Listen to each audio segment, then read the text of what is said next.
Olá, meu irmão, olá, minha irmã. Muito bom dia para você, um feliz sábado.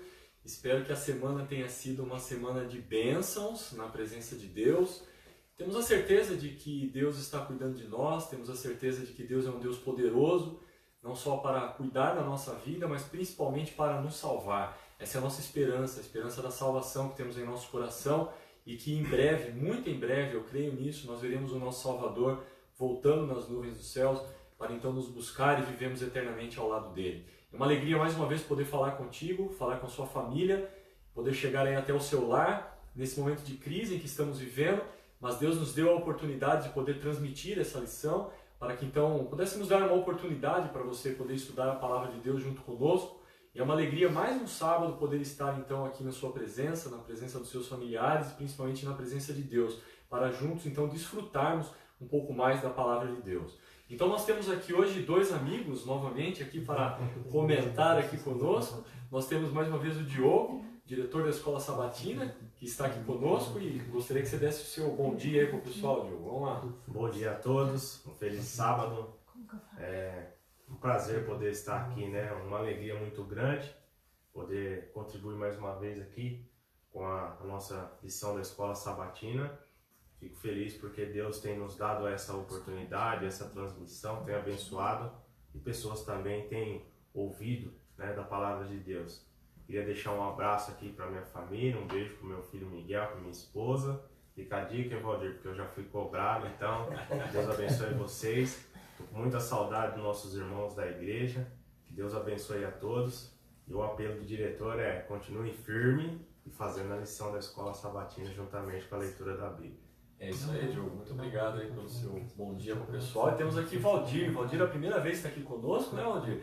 Valdir é diretor aqui do Ministério do Lar e Família da nossa igreja, um líder importante aqui da nossa região, e veio aqui hoje nos apoiar aqui na lição da Escola Sabatina. O Valdir também ajuda ali na lição, né, Valdir? Quando falta um professor, o Valdir também é professor, é um líder já de muitos anos aqui da nossa igreja e está aqui nos apoiando hoje, vai nos ajudar aqui com seus comentários. Por favor, você pode ser um bom dia para o pessoal aí. É verdade, bom dia a todos, feliz sábado, que a paz de Deus e a graça do nosso Senhor Jesus Cristo possa nesse momento invadir aí o seu lar, essa transmissão também, que o Espírito Santo possa falar ao nosso coração. Agradecendo já a oportunidade que o Diogo e o Eduardo me deram aqui para a gente estar aqui, né, recapitulando aqui o nosso guia de estudo, um estudo que a gente fez durante toda a semana. E espero que saímos aqui completamente com uma visão diferente daquela que nós pensávamos antes de estudar a Palavra de Deus com relação à interpretação e às traduções da Palavra de Deus. E um recadinho, aproveitando que o Du falou que eu sou aqui o líder do Ministério Lar e Família, nós estamos com um projeto 30 dias de oração em família e pelas famílias.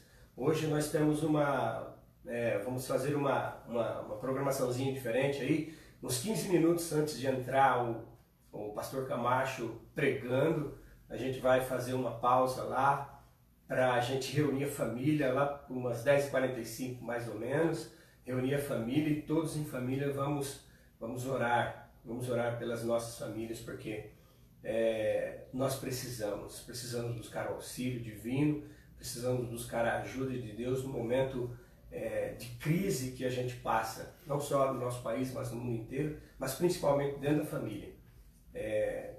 Sou agradecido então a vocês e esperamos que o Espírito Santo fale no nosso coração aqui nessa manhã. Amém. Obrigado. Obrigado você, meu amigo, que está aí do outro lado assistindo. Nós temos tido uma boa média de ouvintes aí, vamos dizer assim, né, telespectadores assistindo a todo sábado. Nós agradecemos a todos vocês, agradecemos pelos comentários que vocês têm postado aí também, tanto no YouTube quanto no Facebook, né? Temos um pessoal aqui que também está sempre atento, olhando esses comentários, e para a gente poder estar sempre melhorando então a nossa transmissão. Então nós agradecemos a você que está sempre aí disposto, né, a juntos estudarmos a Palavra de Deus. Nós vamos nesse momento então fazer uma breve oração e vamos então já introduzir o tema desta manhã. Se você puder, por favor, feche os seus olhos e nós vamos ter uma prece nesse momento. Santo Deus e nosso Pai Celestial, nós louvamos o Teu nome, porque mais uma vez podemos estar na Tua presença, em um sábado, um dia lindo, um dia especial, que o Senhor separou, preparou, para que nós pudéssemos ter esse encontro contigo. O nosso coração se enche de alegria nesse momento, porque durante toda a semana o Senhor nos protegeu, nos abençoou, e nós somos gratos principalmente também pela salvação que o Senhor tem nos oferecido. Que ao nesse momento estudarmos a Tua Palavra, abrimos a Bíblia, que o Senhor nos ajude a interpretá-la. Esse é o assunto que iremos tratar, como interpretar as Escrituras. Que o Senhor seja o nosso intérprete nesse momento, que o Espírito Santo nos ajude, nos oriente e principalmente que alcance o lar das pessoas que estão assistindo nesse momento. Rogamos uma bênção toda especial pelas famílias, não só da igreja, mas de todo o nosso distrito, de toda a face da terra, famílias que estão sendo atacadas pelo inimigo, que nesse momento o Senhor possa blindar, proteger com os anjos e que as famílias sejam restauradas, reerguidas e reavivadas espiritualmente. Oramos agradecidos, não porque nós merecemos qualquer coisa, mas porque nós confiamos nos méritos sagrados do nosso Senhor e Salvador Jesus Cristo. Amém, Deus. Amém.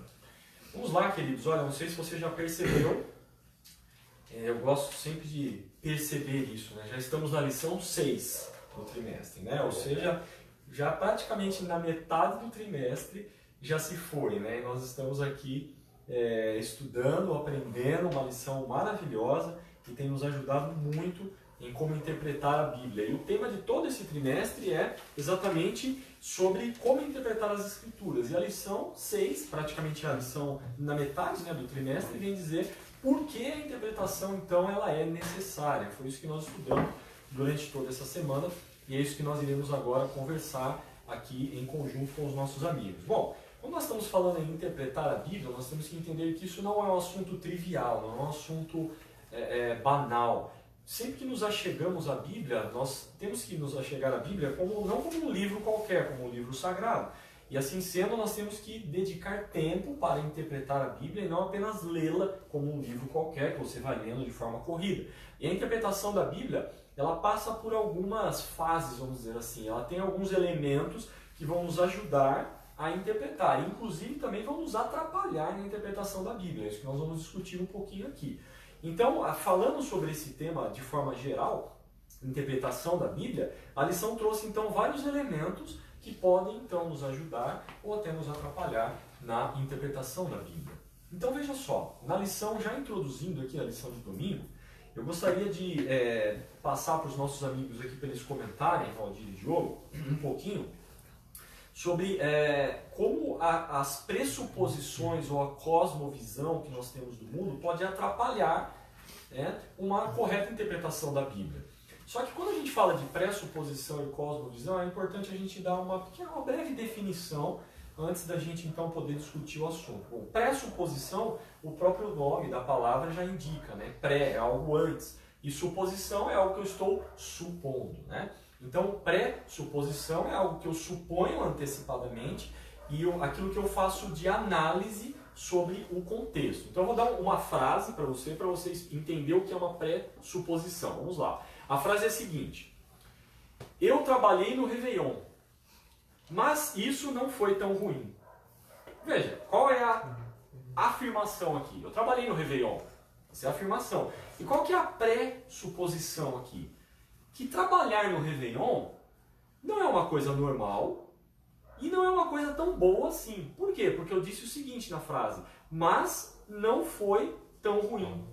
Então, quer dizer, não foi tão ruim? Então quer dizer que a pressuposição é que normalmente trabalhar no Réveillon é ruim, mas não foi tão ruim. Você já tinha um conceito, né? Pré-estabelecido de que trabalhar no Réveillon poderia ser ruim. Exato. Mas aí quando eu faço uma interpretação dessa frase, eu já, como o Valdir falou, eu tenho essa pressuposição. Poxa, trabalhar no Réveillon é ruim. Então veja, eu fiz uma pressuposição, mas automaticamente eu estou fazendo uma interpretação daquela frase. Então isso é a pressuposição, é eu chegar a algum texto, alguma mensagem com minhas ideias já pré-concebidas sobre aquele assunto. E cosmovisão, basicamente, é a visão que eu tenho do mundo, todos os elementos, crenças que fazem que ajudam no meu modo de enxergar a vida, enxergar a sociedade, os elementos da sociedade, enfim. Então aí, Diogo, vamos lá. Pensando um pouquinho nessa questão do que é uma pressuposição, eu supor alguma coisa de forma antecipada e a visão que eu tenho do mundo, como isso pode atrapalhar ou também pode ajudar numa correta interpretação da Bíblia? Modo, quando a gente se aproxima do texto bíblico, como o Du falou, dificilmente nós vamos lá chegar até ele com nossa mente vazia, né? A pressuposição, ela vem de coisas que nós já ouvimos, aprendemos, vem da nossa cultura. Tudo isso vai colocar algum tipo de pensamento ou alguma definição para a gente, ainda que não seja de uma forma concreta. Então, todo ser que se aproxima da palavra de Deus, que vai fazer uma leitura, compreender, estudar uma passagem bíblica, talvez ele já chegue ali com um pensamento pré-formado. Isso pode ser complicado? Pode. Eu já vou explicar por quê. A outra questão que o Du falou, que pode também ser complicado, é a questão da cosmovisão. É a visão de como eu vejo o mundo. E isso já começa a ser complicado, porque através dessa cosmovisão, a visão que eu tenho das coisas que estão ao meu redor, que formam ali o seu conceito, elas podem influenciar na maneira como eu olho para o texto bíblico. E aí eu começo a colocar o que é e o que não é importante. Eu vou citar um exemplo. Uma pessoa que vive a sua vida girando em prol da questão financeira. Não que nós não devemos ter essa preocupação. É algo normal. Mas a nossa vida não pode se basear unicamente em trabalhar para ter dinheiro, para poder melhorar alguma coisa, comprar alguma coisa. A nossa vida não pode se influenciar em volta disso. Quando nós voltamos a nossa visão para isso, o que acontece quando eu vou buscar o texto bíblico? Quando eu vou para a Bíblia, eu vou querer elementos que falem sobre o quê? Que falem sobre bens financeiros. E aí é preocupante, porque aparece até hoje uma teologia de prosperidade, que é algo que complica e muitos textos divergem totalmente do seu contexto. Um outro exemplo que a gente pode citar, por exemplo, nessa questão que influencia o nosso redor, é quando, por exemplo, Jesus, por exemplo, cita o Pai Nosso, e a aparência de Deus na Bíblia aparece como o nosso Pai. E uma pessoa que teve um pai, uma educação que o pai não teve presente, ou o pai foi uma pessoa indesejável, como que essa pessoa vai ter a visão de quem é Deus? Por exemplo, chega no Antigo Testamento, a pessoa vai olhar um Deus dando a ordem para o seu povo invadir um lugar, matar as pessoas, porque ele queria que o povo adentrasse e não fosse contaminado por heresia. Se a pessoa não tem a presença de um pai, já vai achar que Deus é um Deus tirano. Ainda você pode citar um outro exemplo, rapidamente, a respeito do amor da mãe, né? Tem um texto na Bíblia que fala a respeito disso. Isaías 49:15 fala que como que uma mãe pode se esquecer de um filho, né? Mas ainda que ela se esquecer, Deus não esquece.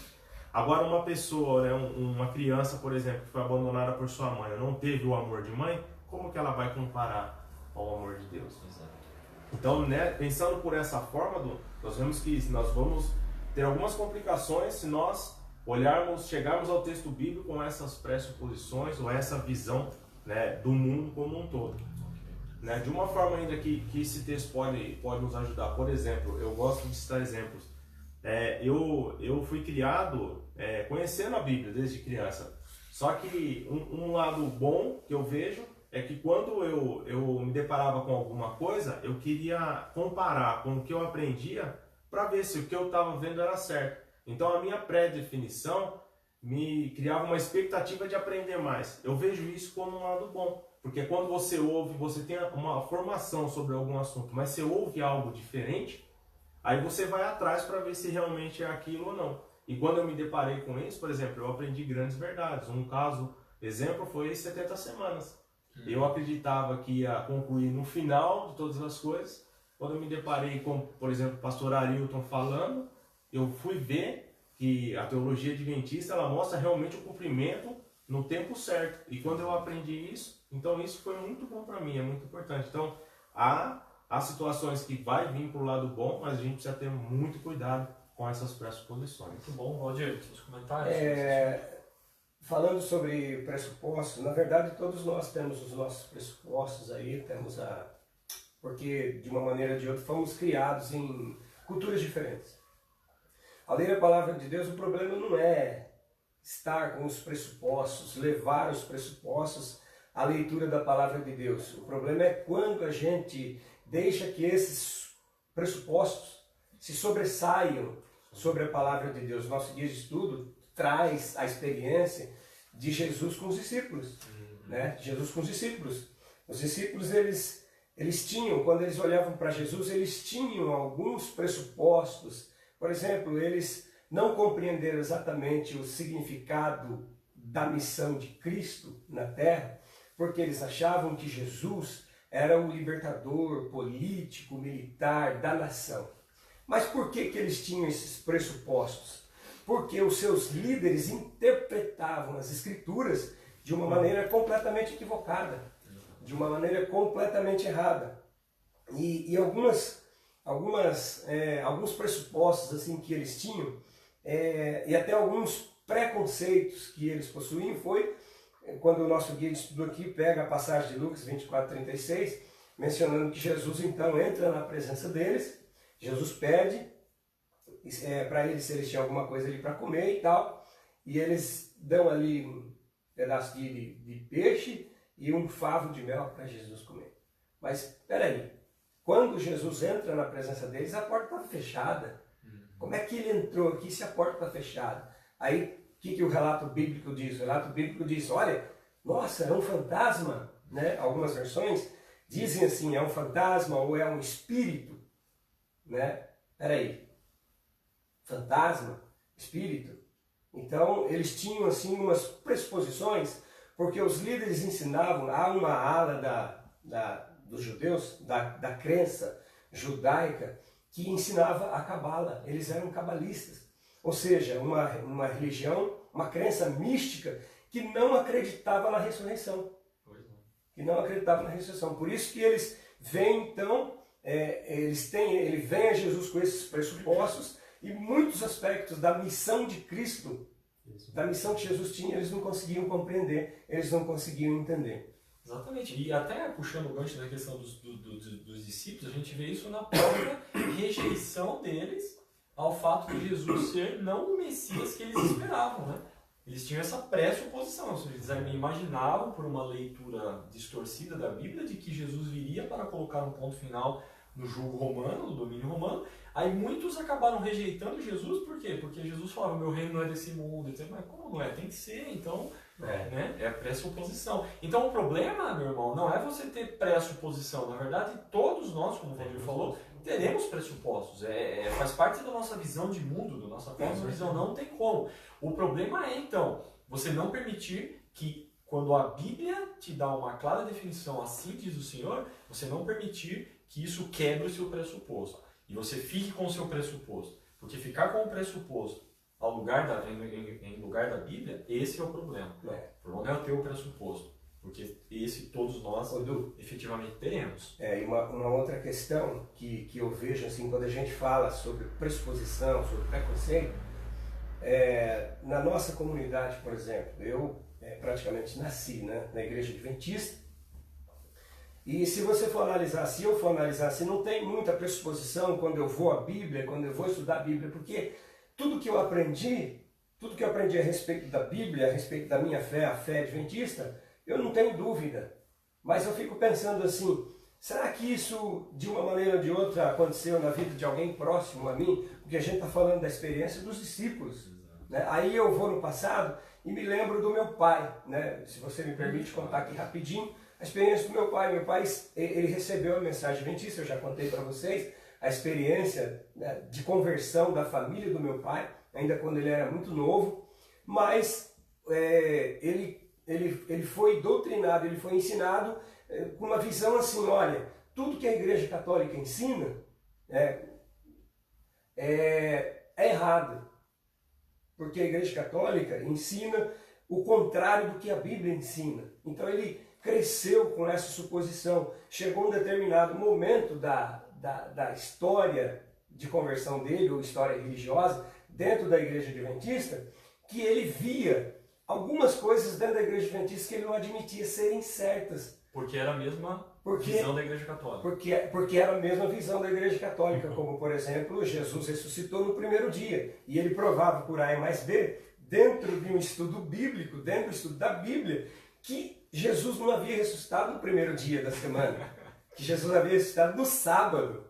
E era uma... Por quê? Porque ele estava com aquela visão, ele estava com aquela intenção de quebrar aquele conceito católico de que Jesus havia ressuscitado no primeiro dia. Exatamente. É interessante isso. Ou seja, nem tudo, né, o que todas as igrejas ensinam está errado, né? Está em conflito com a Bíblia, né? Sim, claro. Tem muita coisa que é ensinada que é verdade. A única diferença da igreja adventista para as outras igrejas, uma das diferenças, é que nós ensinamos a verdade, vamos dizer assim, completa.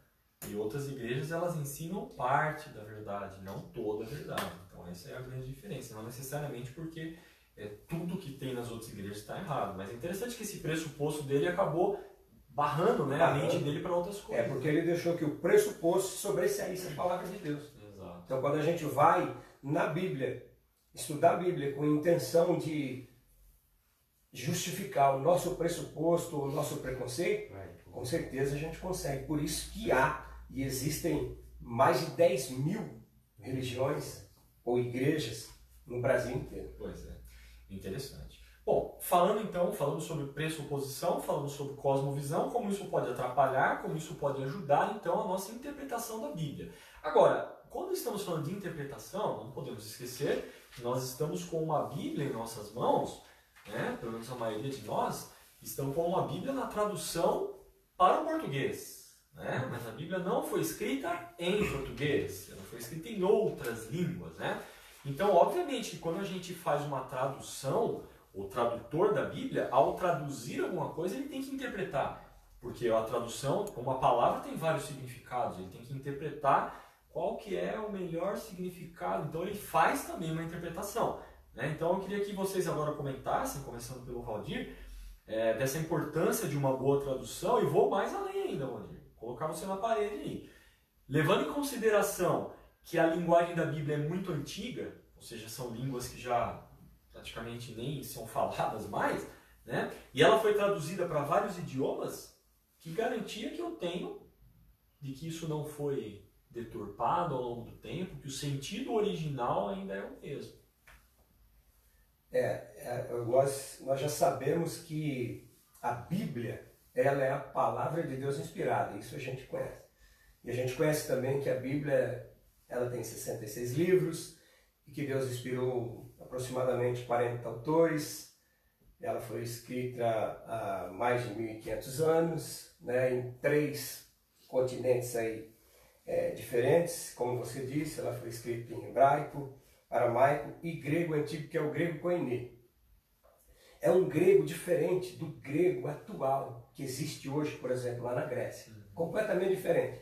É um grego que se perdeu na história, com palavras que têm aí mais de 20 significados cada palavra. E realmente quando a gente vai, quando os tradutores vão traduzir a Bíblia, claro que toda tradução exige uma interpretação. E o trabalho do tradutor é exatamente colocar o que o autor estava querendo dizer com aquela palavra. Por exemplo, o nosso português é uma língua complicada. A palavra saudade hoje, se eu falo para você, estou com saudade daquele tempo, você automaticamente vai entender o que eu estou dizendo. Mas a palavra saudade no português, ela é uma palavra difícil de ser traduzida em outras línguas, né? Em outras línguas. E como eu disse aqui, toda tradução envolve algum tipo de interpretação, e algumas palavras, como eu estou dizendo aqui, o sentido da palavra em um idioma ele não tem um equivalente exato em outros idiomas, né? E por isso nós nos beneficiamos da hermenêutica, né? Que é a ciência ou a habilidade cuidadosa de traduzir e interpretar textos da palavra de Deus. Agora, são técnicas de interpretação. São técnicas de interpretação.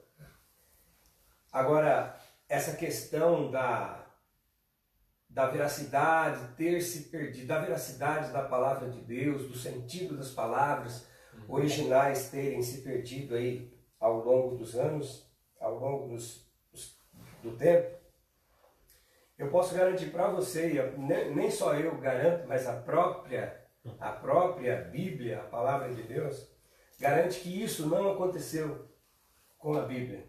Primeiro porque a gente precisa pensar que a gente tem uma notícia boa, que apesar do tempo, o Espírito Santo foi que inspirou os homens a escreverem a palavra de Deus. E o mesmo Espírito Santo, ele pode inspirar também os homens a interpretar a palavra de Deus. Por exemplo, existem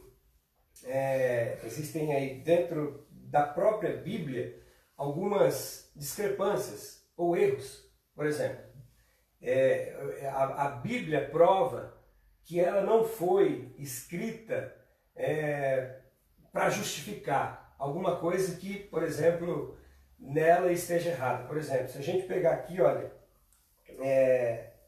Lucas no capítulo 18, no versículo 35, Lucas diz que Jesus curou o cego Bartimeu quando ele estava entrando na cidade de Jericó. Marcos, no capítulo 10, no versículo 46, diz que Jesus curou o cego Bartimeu quando estava saindo da cidade de Jericó. E eu pergunto, qual dos dois evangelistas está certo? Tem uma outra passagem na Bíblia que é interessante, o próprio evangelista Marcos, no capítulo 2, no versículo 26, ele diz assim, aquela ocasião em que Davi e os seus soldados estavam com fome, eles entraram no templo para pegar os pães da proposição, né?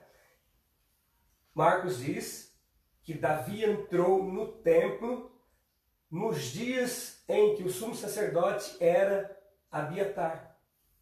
Só que existe um grande problema que o 1 Samuel, no capítulo 21, no versículo 6, diz que Davi entrou no templo nos dias em que o sumo sacerdote era Aimeleque, pai de Abiatar.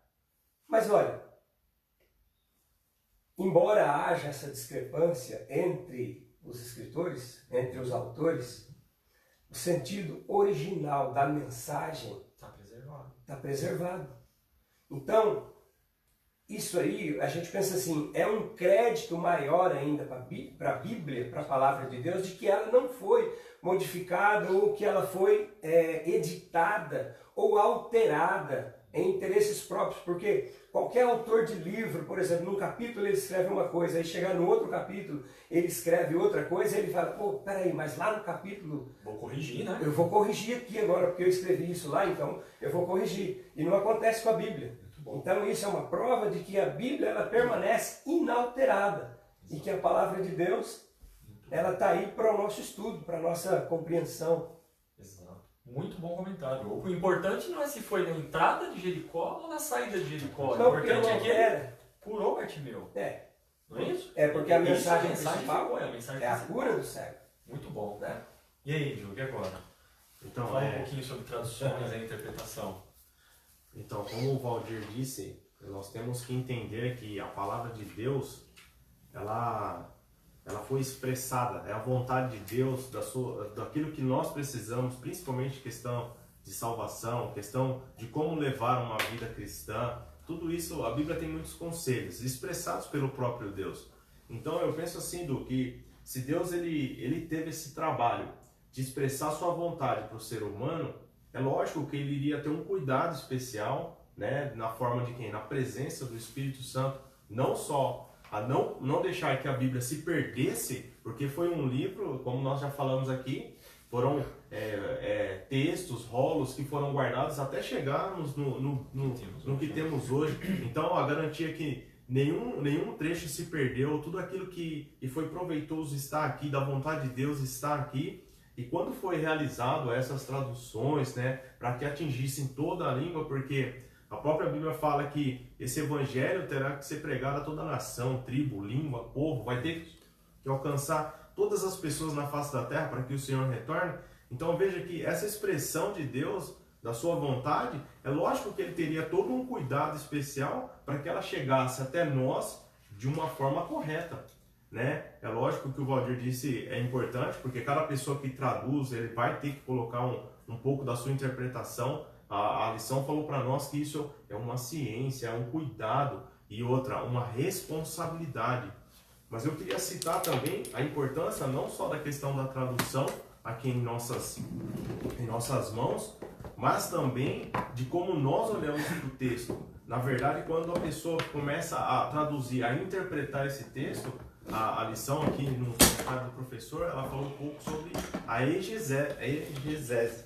E isso é importante porque se nós, como o Roger falou, se nós pegarmos o texto bíblico e começarmos a interpretá-lo de acordo com a nossa vontade, querendo transpor que aquilo que o escritor falou está fortalecendo o nosso desejo, é algo que vai ser complicado, porque nós estaremos forçando o texto bíblico.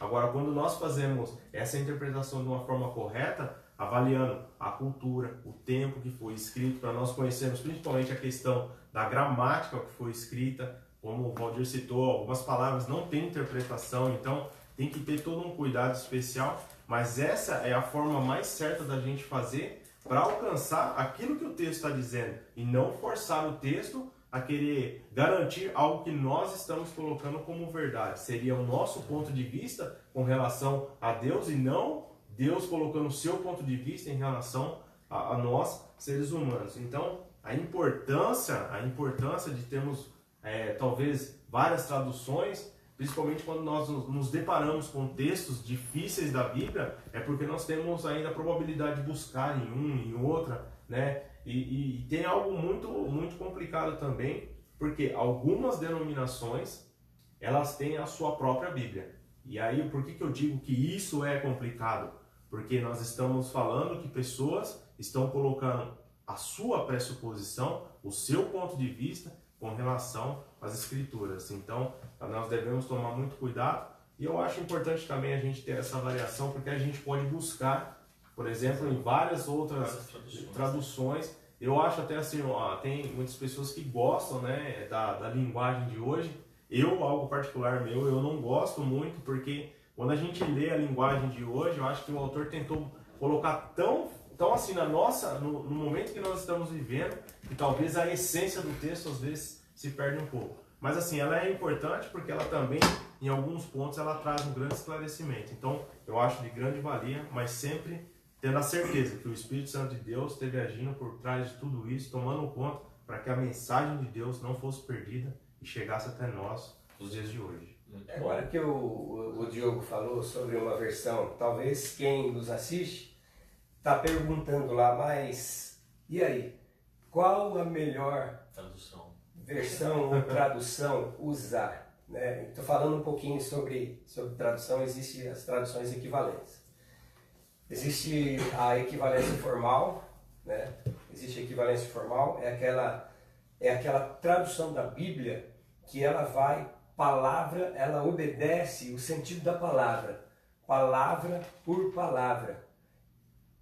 E existe aquela equivalência dinâmica, a Bíblia na linguagem de hoje, né? Que o autor, o tradutor, ele vai pelo pensamento do autor. Ou seja, ele quer transmitir para o receptor aquilo que o autor estava pensando e não aquilo que o autor estava dizendo, né? Já na tradução formal é diferente, ele vai exatamente no sentido da palavra, ele busca o significado da palavra, muito embora a palavra seja difícil de ser traduzida, como a gente já mencionou aqui, mas ele vai no sentido da palavra, palavra por palavra, é a tradução a equivalência formal. E existem também as paráfrases, né? Que a gente tem uma Bíblia aí, eu nem sei se a gente pode dizer que é Bíblia, porque talvez o autor, nem ele mesmo diz que é Bíblia, que é a mensagem, né? Isso é uma paráfrase, ou seja, ele não está preocupado nem com o sentido da palavra do autor e nem com o que o autor estava pensando. Ele está preocupado com o receptor, ele está preocupado com aquele que está lendo. O que é que o receptor vai entender quando ele lê aquela Bíblia, né? Aquela mensagem. Então depende do que você quer. Então assim, Edu, só para terminar aqui o pensamento, a equivalência formal, ela ganha em literalidade, mas ela perde na compreensão. E a tradução dinâmica, ela ganha na compreensão, mas perde a literalidade. Ou seja, ela perde aquele sentido original da palavra. Exato. Então depende do que como fala assim, o adorador, né, o que vai ler a palavra de Deus, ele está buscando. Se você quer uma meditação, você quer só meditar, tal, sem problema, você pode usar essas versões que o Valdir falou, que são muito mais, se aproximam muito mais de nós hoje do que da ideia original. Mas como nós estamos tratando especificamente de interpretação, para você fazer uma interpretação séria e responsável das escrituras, você tem que pegar traduções que mais se aproximem do original. Do original. É quando se trata de um estudo profundo, né? Exatamente. Nós estamos falando aqui de construir doutrinas, né? De efetivamente entender aquilo que o escritor quis dizer. A gente tem que pegar o que mais se aproxima do original. Agora, se você quer só para meditar, para você compreender um pouquinho, né, diferente, não tem problema. Você pode usar esses outros tipos de Bíblia, né? Só tomando cuidado, não vá fazer doutrinas, né, definir doutrinas em cima disso, porque aí efetivamente pode incorrer em erros, porque não é o sentido original do autor. Vamos lá? Até porque a gente tem que ter sempre o pensamento seguinte. Costumes, culturas, tudo isso a gente vê ao longo das escrituras que foram mudando, mas princípios, eles não são alteráveis, porque, por exemplo, o nosso Deus é um Deus imutável. Então, todos os princípios que Deus estabelece na Bíblia, eles não são mudáveis, eu não posso alterar. Por exemplo, a lei de Deus que expressa o caráter de Deus é algo imutável, a própria Escritura fala isso. Então a gente precisa tomar cuidado quando a gente vai com esse tipo de pensamento, né? Vamos refletir, tudo é válido, mas preste atenção, os costumes, as culturas, elas podem ser modificadas, mas os princípios, não. Vamos avançar então? Vamos falar um pouquinho agora de cultura? Então nós já falamos desse assunto, né, em outra lição, nós exploramos bastante a questão da cultura, mas nós gostaríamos aqui que os nossos amigos também falassem um pouquinho sobre o conhecimento que eu tenho da cultura em que a Bíblia foi escrita, do momento em que ela foi escrita, como isso nos auxilia na sua interpretação, ou seja, como eu posso me aproveitar do conhecimento cultural em que a Bíblia foi escrita para poder interpretar a Bíblia de forma mais correta. Quem gostaria de começar? Fique à vontade. Bom, a lição ela é clara e ela trouxe para nós aqui até um exemplo, citando lá a cultura hebraica, né? Onde aqui na lição diz que a cultura hebraica ela atribui a um indivíduo a responsabilidade por atos que ele não cometeu, mas permitiu que acontecesse. Ou seja, ela citou para nós o endurecimento do coração de Faraó. Quando nós vamos a esse texto sem a compreensão, talvez aqui da questão da cultura, nós logo vamos colocar Deus como um Deus tirano, ou um Deus que já sabe quem que vai, não a questão de saber, mas é Ele que determina quem vai ser salvo, quem não vai, e abre espaço para um monte de conclusões totalmente erradas. Então, a gente sabendo a respeito da cultura, sabendo que o modo como o povo hebreu pensava, essa atribuição que foi colocada a Deus, ela pode ter outro sentido. Por exemplo, para nós aqui no nosso tempo, a gente sabe que é totalmente diferente. Mas a lição trouxe uma pergunta muito interessante, ó. O que acontece se a nossa experiência cultural se torna o fundamento e a prova decisiva para a nossa interpretação das Escrituras? Ou seja, eu não posso pegar a base cultural para mim estabelecer o que a Bíblia está falando. É a Bíblia quem estabelece, é ela que é a nossa norma regulamentadora. E eu queria aqui exemplificar. Olha, por exemplo, se nós não tivéssemos o entendimento dessa questão da cultura hebraica, como que nós iríamos compreender esse texto? E aí eu fui estudar a respeito disso e trouxe um comentário que ele fala de uma pessoa bem conhecida na Igreja Adventista, Alberto Tim. E veja bem, se nós não tivéssemos a cultura, eu quero citar um exemplo. Ele disse assim, ó, que alguns textos realmente falam que o Senhor endureceu o coração de Faraó. Êxodo 4, 21, 7, 3, entre outros. A gente não vai citar todos os textos. Mas veja a colocação. Porque é importante quando a gente se depara com um texto, a gente avaliar todo o contexto, inclusive outros textos que tratam do mesmo assunto. Porque Albertines ele disse assim, ó, que outros textos afirmam que o próprio faraó endureceu o seu coração. Está lá em Êxodo 8:32, 9:34 e em outros textos. E ainda um terceiro ponto, que diz que o coração de Faraó se endureceu.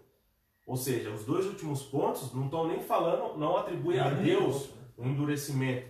E o que ele estava querendo dizer com isso? Ele fala assim, ó, podemos concluir que o endurecimento do coração de Faraó não derivou de um arbitrário decreto divino de predestinação para a perdição, e sim de uma atitude obstinada, rebeldia por parte do faraó. Ou seja, quando nós vamos até a Bíblia Sagrada, e nós olhamos e estudamos os textos, nós vamos ver que Deus falava com Moisés e com Arão, eles iam lá e falavam com o faraó. A princípio ele aceitava.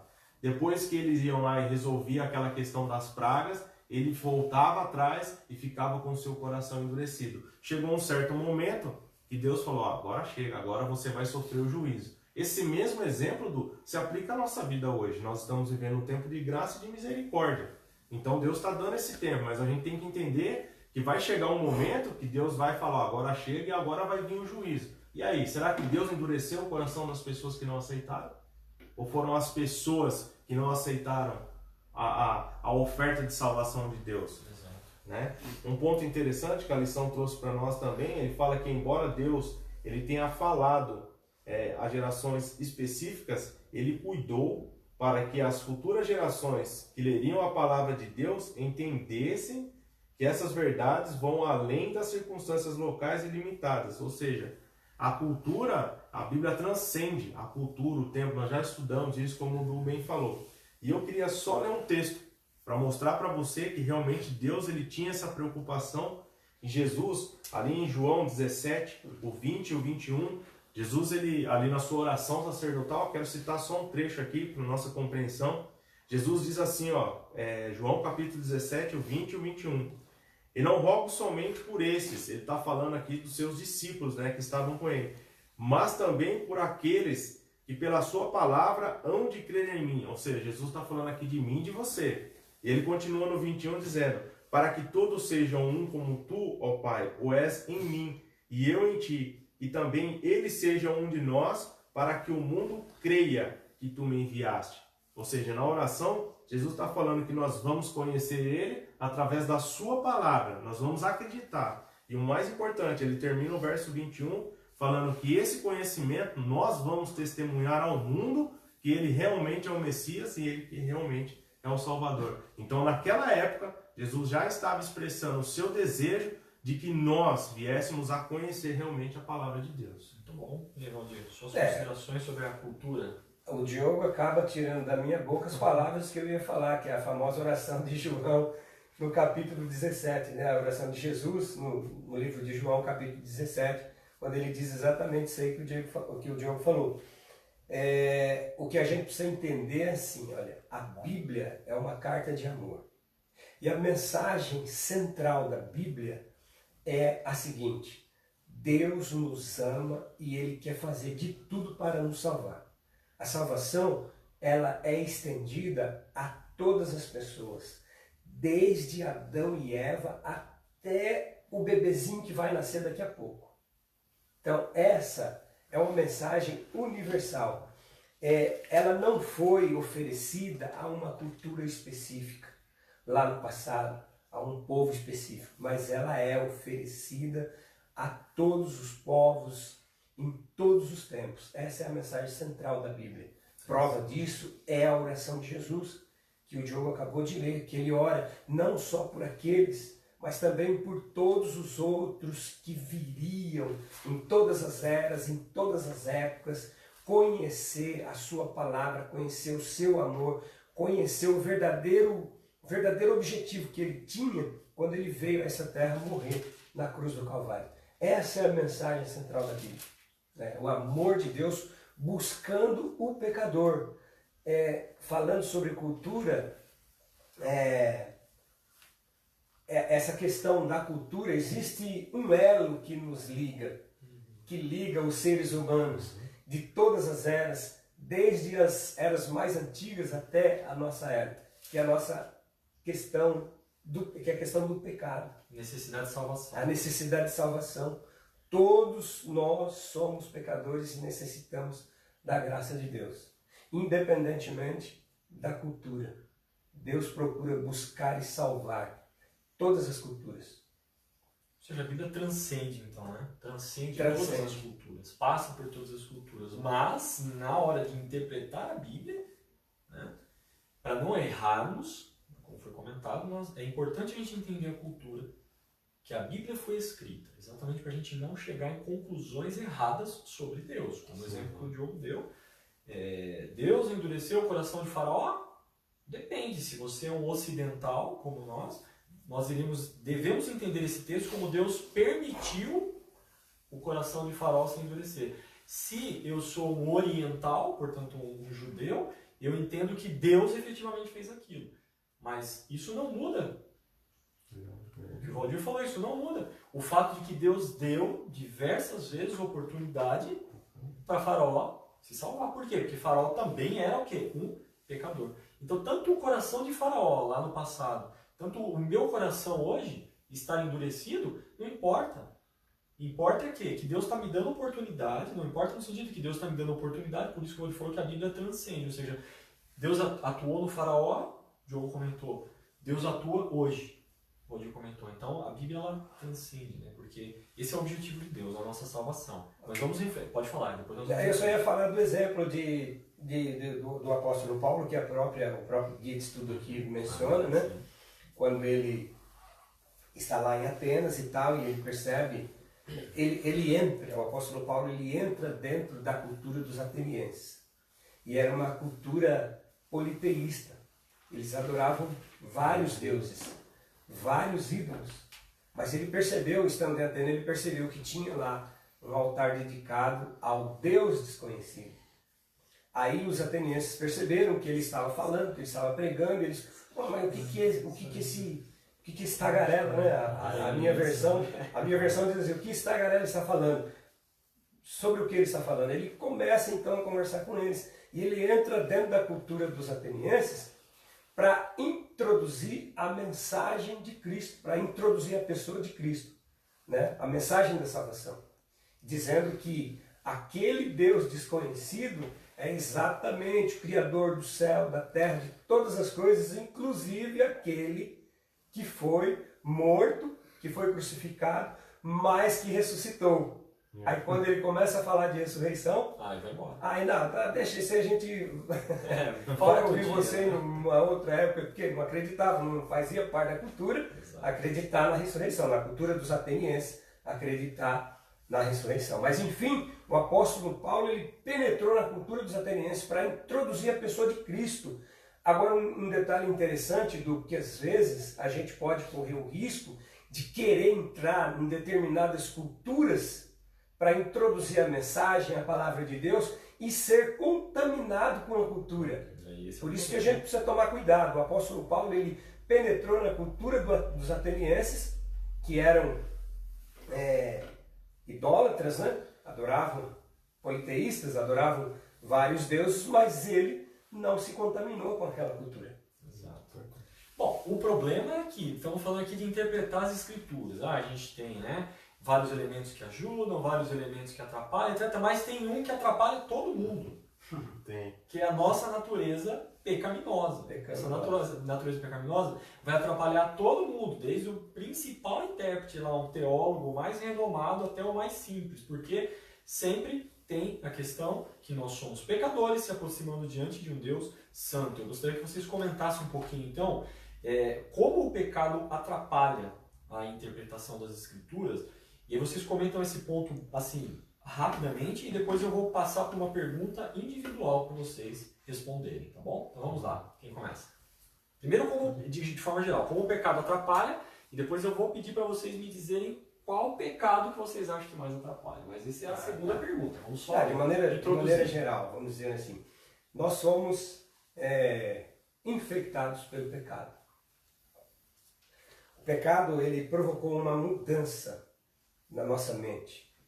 E ele nos distanciou de Deus, né? Então, o que é o pecado? É tudo que se opõe a Deus, vamos dizer assim. Pecado é a transgressão da lei. A lei de Deus é o caráter de Deus, é o caráter divino.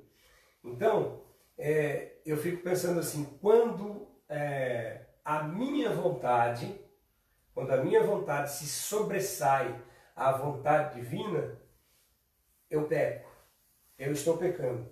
Falando sobre a natureza pecaminosa, e eu não vou entrar na questão da pergunta individual, porque eu sei, eu imagino onde é que o Du vai chegar, vai perguntar, eu só vou dizer o seguinte, que quando há conveniência, por exemplo, quando eu vou à Bíblia, querendo que ela satisfaça o meu desejo ou o meu pensamento, eu estou dizendo o seguinte, que a minha conveniência é o princípio de interpretação bíblica preferida da minha natureza pecaminosa. E eu preciso deixar isso de lado. Eu preciso deixar até mesmo a natureza pecaminosa, eu preciso me esvaziar de mim, da minha conveniência, para ouvir o que Deus tem para me dizer. Se me despojar disso, não vou ouvir Deus, né? Não vou interpretar corretamente. Fala um pouquinho, Diogo, antes da gente entrar na pergunta individual aqui. A questão é que quando houve o pecado, né, a gente às vezes se apega muito à questão que o homem, o que foi afetado no homem foi a questão da moral, ou seja, a moralidade. Quando a gente olha para nós, no mundo que nós vemos que é difícil a gente lutar contra esse desejo, as concupiscências, né? A carne milita contra o espírito contra a carne. Essa é uma grande guerra que o apóstolo Paulo ele fala que existe. Só que ela também denegriu o nosso intelecto, né? A nossa capacidade de compreender as coisas. Então, por atrapalhar isso vem degradando dia após dia, século após século, né? Nós hoje não conseguimos nos achegar ao texto bíblico e compreendê-lo simplesmente por nossa vontade. Nós precisamos buscar algumas ferramentas, né? Nós já falamos um pouco disso, a oração, buscar vários textos, em princípio mais perto do original, para que isso venha a trazer para nós um entendimento. Ou seja, nós nos afastamos de Deus quando houve o pecado e nós precisamos retornar a Ele, mas precisamos, para que isso aconteça, a ajuda do Espírito Santo e a compreensão da sua palavra é inevitável. Eu queria só ler um texto do que fala um pouco dessa natureza, aqui em 1 Coríntios, no capítulo 2, o verso 14 e o 15, o apóstolo Paulo ele diz assim, ora, o homem natural, ele não compreende as coisas do Espírito de Deus, porque lhe parecem loucura. Né? Nós citamos aqui, um dia o Marcelo veio e falou a realidade da história de Jonas, se nós formos pegar isso de modo fantasioso e tal, não, mas nós precisamos compreender, parece uma loucura? Parece, mas é realidade. Ele continua dizendo, porque lhe parecem loucura, e não pode entendê-las, porque elas se discernem espiritualmente. Mas o que é espiritual discerne bem tudo, e ele de ninguém é discernido. Ou seja, o homem natural ele não compreende as coisas de Deus. Mas aquele que se esvazia de si, como o Valdir bem disse, e agora com a ajuda do Espírito Santo, ele busca a compreensão, ou seja, essa palavra discernir, ele vai lá pesquisar, ele vai lá, estudar, e aí ele chega ao consentimento do que é a verdade. Aí esse homem consegue compreender. E as pessoas não conseguem compreender, porque aos olhos dos outros, quem compreende a Escritura e tem fé na Escritura é louco. Agora vamos lá, a pergunta é individual, porque nós temos vários aspectos do pecado. Nós temos, por exemplo, orgulho, engano próprio, dúvida, desobediência e etc. Né? A lição aqui trouxe alguns elementos. Eu queria que individualmente vocês rapidamente aí me dissessem qual desses elementos ou qual desses aspectos do pecado que vocês acham que é mais perigoso na hora que a gente vai interpretar a Bíblia. De eu nutrir ele no meu coração. Eu mencionou alguns pecados. Todo pecado ele é prejudicial, né? Mas eu penso que o orgulho ele é muito prejudicial. Porque o orgulho aconteceu lá nos dias de Cristo com os líderes religiosos. O orgulho impediu os líderes religiosos de fazer a vontade de Deus. Não os impediram de reconhecer Cristo como Messias, como Filho de Deus. Eles até reconheceram. Mas olha, aquilo que era bom para mim, eles pensavam, aquilo que é bom para mim eu não posso abandonar. Eu não posso abandonar. Eu não posso deixar. Que é status. E você vê no relato ali de João 9, 39, 41, que o medo era exatamente se alguém aceitasse Jesus ou declarasse que Jesus era o Messias, eles seriam expulsos da sinagoga pelos líderes religiosos. E eles não queriam isso porque participar era uma coisa para eles que satisfazia o ego, né? O desejo. Tanto que se você voltar um pouquinho atrás no relato, você vê que os líderes vão até o pai e a mãe daquele que foi curado e eles perguntam assim, quem foi que curou ele? Eles sabiam? Sabiam. Mas eles disseram assim, ó, vai lá e pergunta para ele, porque ele já tem idade. Ele é maior de idade. Quer dizer, eu não vou eu não vou me comprometer. Então a gente vê que desde os menos importantes até os mais importantes daquela sociedade judaico-religiosa, eles se preocupavam com o status, com a questão de serem ou não expulsos da sinagoga ou não serem mais considerados como judeus. Orgulho, então, olha. Orgulho. E você, João? Eu acredito que a pior situação aqui, todas elas são ruins, né, como o Valdir falou, é que o dou aperta um pouco, né? Mas assim, eu acho que quando a pessoa ela começa a ter dúvida, eu não quero colocar essa dúvida como você ter alguma dúvida com relação a alguma interpretação, não é isso, porque aí você vai buscar e você vai esclarecer. Estou falando quando a pessoa começa a realmente duvidar da Bíblia, do texto bíblico, do que a Bíblia está dizendo, porque tem coisas que são simples e a pessoa às vezes quer colocar tanto entendimento e ele não entende, ó, assim diz o Senhor, como o Du disse. Quando a pessoa começa a criar essa dúvida, ele começa a questionar a Escritura. E questionando a Escritura, ele vai colocar aquilo que é bom para ele, ou o modo de como ele quer fortalecer uma ideia, e ele vai começar a apresentar, e aí podem surgir coisas que eu sinceramente, tem textos fora de contexto, que eu olho para o texto e falo assim, olha, a pessoa precisa de muita fé para acreditar nisso que ela está propondo, do que se ela olhar para o texto bíblico e ver realmente o que Deus está querendo mostrar. Então essa questão da dúvida, eu acho que atrapalha muito. É lógico que a gente precisa, né, se esvaziar, deixar todo o nosso preconceito de lado para aceitar ainda aquilo que Deus tem.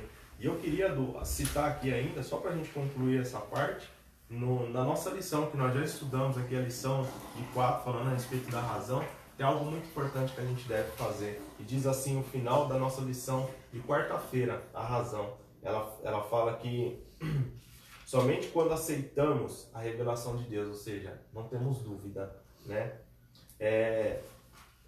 Por purificada em sua palavra, como suprema em nossa vida, estaremos dispostos a seguir o que está escrito nela. Então nós vamos poder realmente chegar até a Bíblia, conhecer e o principal objetivo, vamos mudar.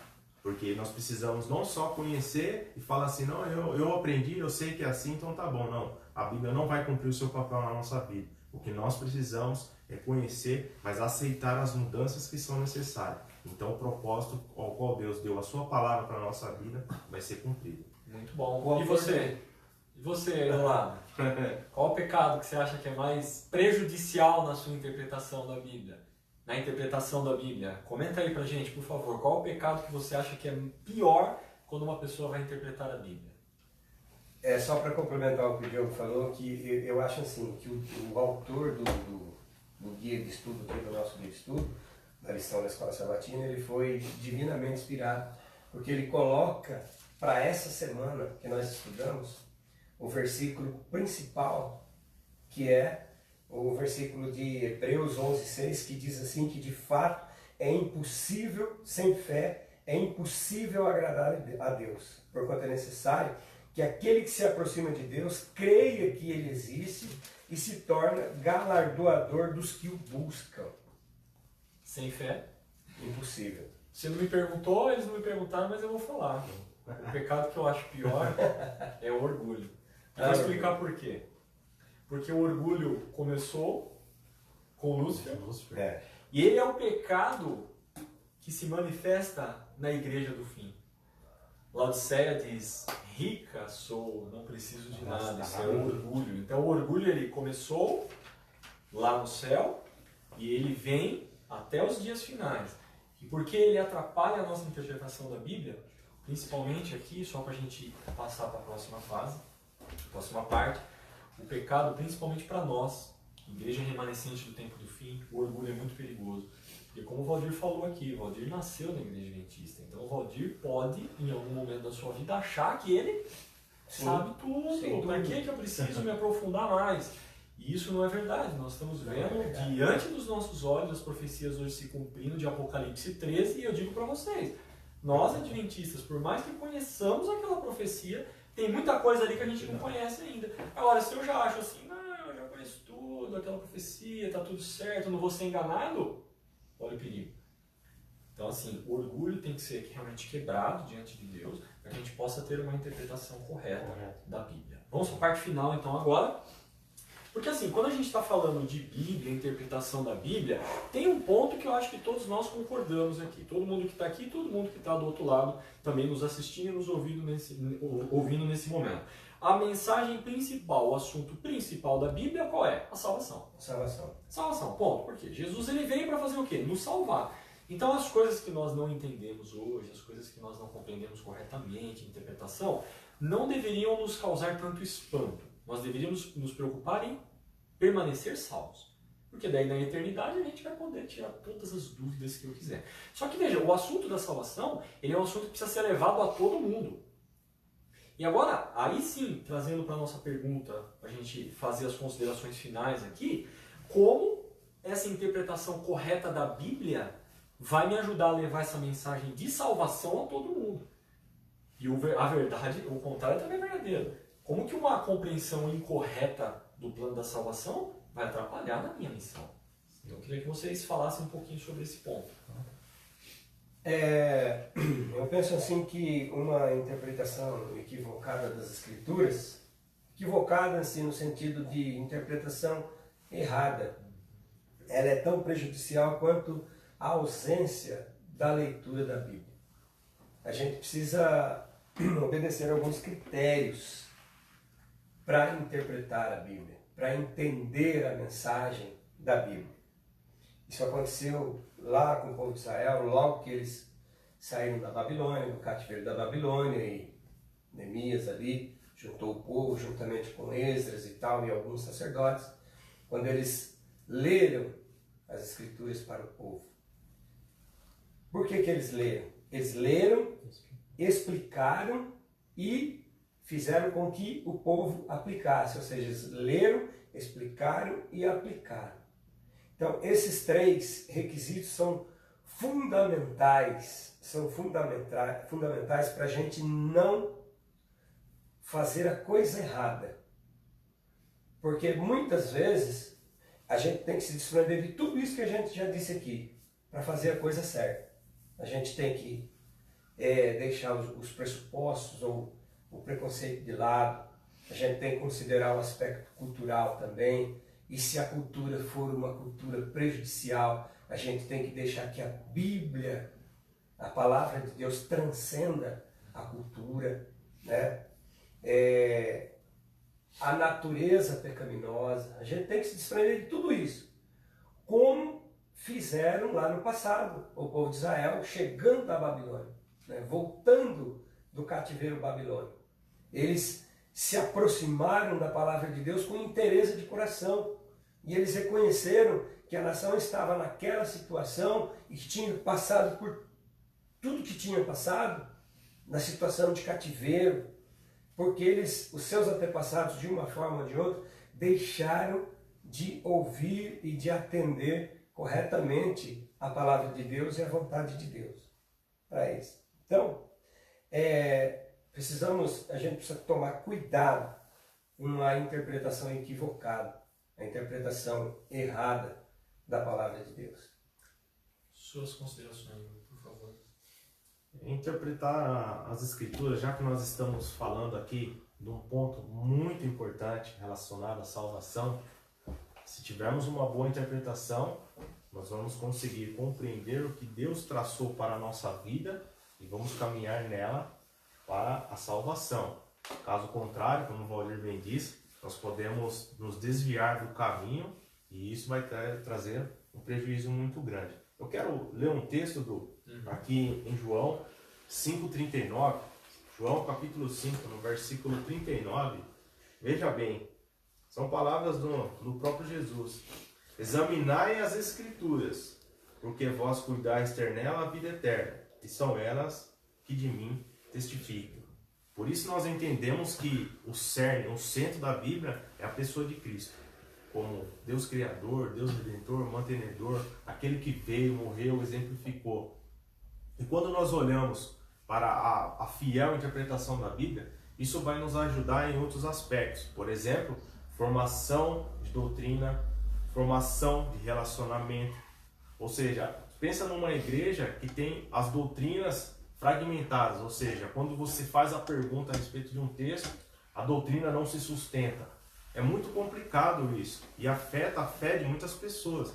Por isso é importante uma boa interpretação, e isso vai afetar nós como pessoas individuais, em nós como igreja.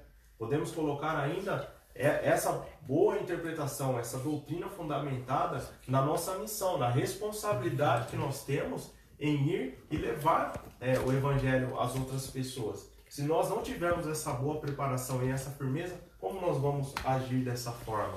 E ainda assim, né, se nós tivermos essa boa interpretação, essas doutrinas firmadas, isso vai ser uma defesa para nós contra as falsas doutrinas, contra falsos mestres. E eu queria, só para encerrar meu comentário, eu queria ler um último texto, onde Paulo ele escreve uma carta aqui a Timóteo, em 2 Timóteo, no capítulo 4, e aqui nós vamos fazer uma exegese do texto, né, uma aplicação do que nós aprendemos aqui, porque quando Paulo escreveu, ele direcionou a carta a Timóteo. Então, como eu posso tirar lição disso para mim? Então, eu tenho que ver que a Bíblia transcende e como esses escritos chegam até nós. Então, 2 Timóteo, no capítulo 4, a partir do verso 3, diz assim, ó: porque virá o tempo em que não sofrerão a sã doutrina, mas, tendo comichão nos ouvidos, amontoarão para si doutores, conforme as suas próprias concupiscências. Versículo 4. E desviarão os ouvidos da verdade, voltando às fábulas. Eu vou deixar o 5. Veja aí o que Paulo está escrevendo. Que ia chegar um tempo que as pessoas não iam se preocupar mais com a santidade da doutrina, com a verdade. Eles iam se desviar disso e ia dar ouvido o quê? As suas doutrinas. Eles iam voltar às fábulas. Que essas fábulas, elas têm o sentido de conceitos humanos aplicados como: aí eu pego aquilo que eu penso, eu procuro alguma coisa dentro da Bíblia para fortalecer essa ideia e eu coloco isso à disposição. E isso está ou não está acontecendo nos nossos dias? Agora fica com o conselho que Paulo dá a Timóteo, versículo 5, ó: mas tu, sê sóbrio em tudo, sofre as aflições, faz a obra de um evangelista, cumpre o teu ministério. Paulo está nos chamando agora à razão, a voltar ao pensamento correto, a buscar a interpretação correta, a buscar a doutrina correta, a verdadeira vontade de Deus, para nós cumprirmos o nosso objetivo como evangelista. O que um evangelista faz? Prega o evangelho. Como eu vou pregar esse evangelho? De maneira verdadeira, aprendendo da verdade. Porque caso contrário, eu posso ensinar doutrinas erradas e isso pode comprometer a salvação de outras pessoas. Muito bom. Mais algum comentário, Valdir? Se você me permite, eu busquei um texto aqui no livro O Grande Conflito, da escritora Ellen White, na página 599, que ela diz assim, só para complementar mesmo essa questão da importância da interpretação, né? Ela diz assim: um dos motivos por que muitos teólogos não têm compreensão mais clara da palavra de Deus é o cerrarem os olhos às verdades que não desejam praticar. O compreender a verdade bíblica não depende tanto do vigor do intelecto posto à pesquisa, como de singeleza de propósito, do fervoroso anelo pela justiça. Olha só que texto interessante, que explica toda a confusão mental com relação à importância da interpretação bíblica que existe no mundo. Muito bom. Bom, vamos concluir então. Eu queria ler 2 trechinhos. Eu acho que vai exatamente ao encontro do que o Valdir falou e vai complementar essa ideia então, que é um livro, 2 textinhos rápidos que estão no livro Mensagem aos Jovens, na página 260, que diz o seguinte: no estudo da palavra, deixe de lado as opiniões pré-concebidas e as ideias herdadas e cultivadas. E na última parte desse texto ela diz: deixe a mente receptiva às maravilhas de Deus.